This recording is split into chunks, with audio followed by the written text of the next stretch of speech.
Welcome to an overview of the ETSU Athletics Concussion Program and Policy. ETSU has a commitment to prevention, identification, evaluation, and management of concussion in student athletes. In compliance with NCAA recommendations and in conjunction with the Speech Language Pathology Department, a consistent association-wide approach to concussion management has been developed and will be described to you now. A concussion is also known as a mild traumatic brain injury. It can be defined as a complex pathophysiological process affecting the brain induced by a traumatic force that begins a neurometabolic cascade of events within the brain. In other words, the chemical messengers in the brain are disrupted. This can be a result of a direct blow to the head, face, neck, or elsewhere on the body with an impulsive force transmitted to the head. Typically, this results in rapid onset of short-lived impairment of neurological function that can resolve spontaneously or may evolve over minutes to hours. However, we now know that there is a cumulative effect of head impact, meaning that number of smaller hits over time can cause a concussion. Therefore, it is very important that athletes report symptoms even if they did not experience a major hit. Presentation of symptoms are unique to every individual and does not always include loss of consciousness. Most people's symptoms resolve on their own within 7 to 10 days. However, it is not uncommon for symptoms to be prolonged. Research suggests that early reporting and active rather than passive management leads to the best outcomes. Here is an overview of some common concussion symptoms. However, this is not an exhaustive list, and athletes should alert their athletic trainer or their coach of any new onset of physical or cognitive changes. The concussion management program and plan is reviewed and updated annually. Education regarding the plan is communicated each year to all medical staff, athletic administrators, athletes, and coaches. Each individual must then sign a statement saying that they have received and understand the material. Now, let's look at the baseline assessment protocol. Every new athlete must complete baseline testing at the beginning of their first season. Baseline testing is updated every 2 years. However, if an athlete sustains a concussion prior to this updated testing, they may have testing done the following year. Testing is administered by the Speech Language Pathology Department, and some testing is updated annually. Here are the tests in the baseline protocol. The entire test takes about 45 minutes. We utilize a number of tests as concussion can cause trauma all over the brain, so we need a protocol that assesses various functions. The same testing is completed after a suspected concussion so we can compare performance. In addition to the assessment, athletes are provided with the same education regarding the importance of early reporting of symptoms. The visual that you see on your screen now is taken from the impact test, which is a computerized concussion test. This is an example of the King-Devick test. The athletes are required to read numbers as quickly and as accurately as they can from left to right. As you can see, there are 3 test cards to complete, and each is more challenging than the last. It should be noted that this test is completed on an iPad, and an iPad is available for sideline evaluation and is an evidence-based way to assist in making decisions about removing an athlete from play if a concussion is suspected. This visual demonstrates 3 poses that must be completed for the Balance Error Scoring System test, or BESS. For each pose, the athletes will have their hands on their hips. Once they get their balance, they close their eyes and hold the pose the best that they can for 20 seconds. There are a number of errors which are counted and totaled. This is the groove pegboard test. This assesses manual dexterity and hand-eye coordination. This is completed with both the dominant and non-dominant hand. All holes are the same, they're just oriented differently, and the athlete has to pick up one peg at a time and fill all the holes. The total time and number of drops are recorded. The Controlled Oral Word Association Test, or COWAT, is a test that is designed to assess semantic fluency. Athletes are provided with 3 letters, one at a time, and letters are chosen to be similar in terms of frequency of occurrence within the English language. There are certain rules that they must follow, such as no naming proper nouns, and a total word score is generated.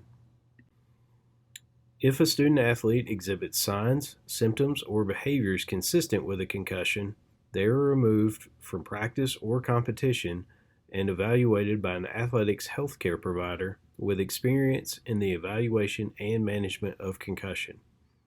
An evaluation will be performed either on the sideline or the locker room, where there will be fewer distractions. You will notice that these tests were also performed at baseline, so there is an individual specific comparison. If it is suspected that the individual has a concussion, the student athlete will be removed from play for the remainder of the day. This does not always mean that they have been diagnosed with a concussion. In those cases, the athlete will be evaluated again the following day and will be referred as appropriate. A home instruction sheet will be provided to each athlete, as well as a responsible adult that will have close contact with the athlete, explaining management over the next 24 to 48 hours. If a follow-up confirms the suspected concussion, a referral will be made to the team physician, as well as the ETSU Speech and Language and Hearing Clinic for post-injury neurocognitive testing. ETSU SLP completes the same battery test and compares post-test performance to baseline performance. Recommendations will be provided to the athlete, athletic training staff, and overseeing physician based on these findings. Academic accommodations will be implemented through ETSU Disability Services in conjunction with the student athlete success staff to ensure that symptoms associated with a concussion do not interfere with the student athlete's academic performance. Athletes are provided with evidence-based instructions on the gradual return to cognitive activity to help expedite the recovery process. In some cases, a referral to a physical therapist will be made for a vestibular ocular motor screening, also known as VOMS. Based on this, vestibular rehabilitation may be indicated. The student athlete will continue to follow up with ETSU SLP in 5 to 7 day intervals. During this time, a referral will also be made to the behavioral health team for consultation within 7 days of the diagnosis. This process continues until symptom-free and most scores are back to baseline. It is important to note again that research shows that athletes whose concussions are identified early and treated with active management tend to recover more quickly. This visual shows a portion of the information that is provided to student athletes after they have experienced a suspected concussion. This outlines things they can do, such as taking acetaminophen, and things they should not do, including driving or taking aspirin. Evidence suggests that relative rest for the first 24 to 48 hours, followed by a gradual return to activity, results in the best outcomes. During this 24 to 48 hours, exercise or activities performed too soon that involve a lot of concentration, such as studying, working on the computer, or playing video games, may cause concussion symptoms to reappear or even get worse. One major aim of this program is to prevent repeated concussions. When an athlete has a concussion, their brain is very fragile, making them more likely to sustain an additional concussion from a much smaller hit. This may extend recovery time significantly, and in some cases can cause permanent brain damage, and even death in something known as second impact syndrome. When a student athlete has been diagnosed with a concussion, a return to learn protocol will be implemented. The student athlete success staff will be notified on the status of the student athlete by the athletic training staff. Follow-up evaluations with the athletic trainer will be performed on a serial basis. They may include things as completing a symptom score, and then decisions on return to class will be made based on the evaluation, and the recommendations from ETSU SLP. A formal letter will be written to the student-athlete success staff and then relayed to the appropriate faculty. There will be continual follow-ups daily until the student-athlete is able to return to classroom activity. The student-athlete success staff will play an important role in the day-to-day progression of the student-athlete in return to full classroom, study hall, and tutoring activities. ETSU Disability Services, in conjunction with the student-athlete success staff, will be the point persons in handling accommodations that the student-athlete may need while returning to full classroom activities. ETSU SLP will make recommendations based on the athlete's post-injury testing results, as well as their symptoms. Examples of accommodations provided could include extra time on tests and allowing the student-athlete to wear sunglasses during class or take breaks. Now let's go over the return to play progression. Complete rest and isolation should be avoided, even for the first 24 to 48 hours. Relative rest is important in the first 24 hours. The ETSU team physician or their medically qualified designee will make the final determination for the student-athlete's return to sport following implementation of an individualized, stepwise progression management plan. Unrestricted return to sport should not occur prior to unrestricted return to learn from injuries occurring while the athlete is enrolled in classes. If at any point the student-athlete becomes symptomatic, the team physician or the physician's designee will be notified and adjustments will be made to the return to sport progression.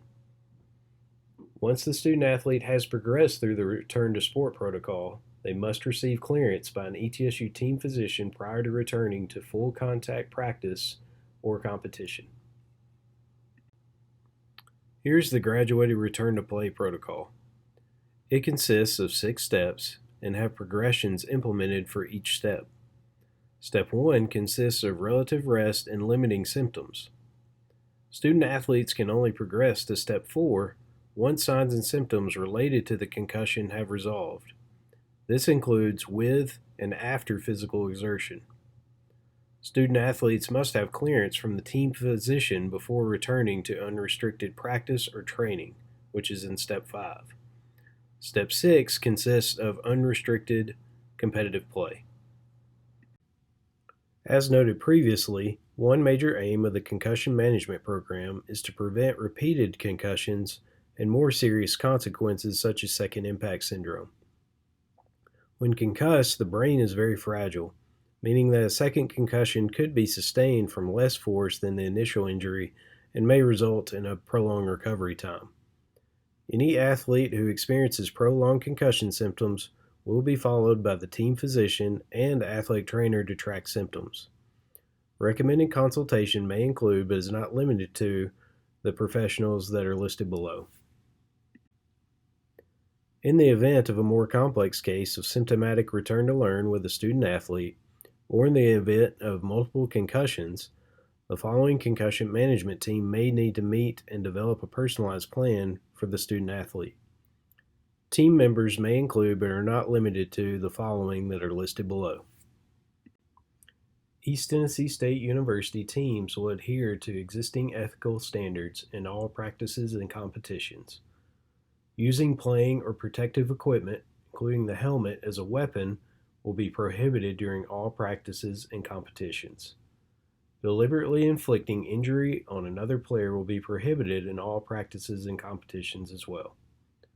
All playing and protective equipment, as applicable, will meet relevant equipment safety standards and related certification requirements.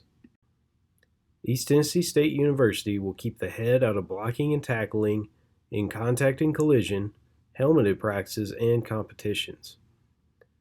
Emphasis on education of proper technique to reduce head impact exposure for all contact and collision sports, with a special emphasis in preseason education, will be made.